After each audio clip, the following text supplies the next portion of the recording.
Number 3 is they call it Tofa and Moe. Tofa in Samoa is to sleep, and Moe is to sleep as well. But we see the Matais, they always close their eyes in a meeting, and they're moving the lips. They say they're reciting something, but they're speaking with the Holy Ghost, the inspiration. They're looking for the in-depth of their own thinking, not just cognitively in their minds, but in their hearts. So when they speak in a village council meeting, they speak from their heart because they've been inspired to do that.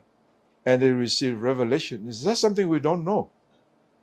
And now we know that the cultural value of Tofa and Moe, Tofa Mamao means very deep thought. And Tofa Poto means very intelligent thought. Tofa Manino, very clear or clarity of thought. Tofa Faletua, very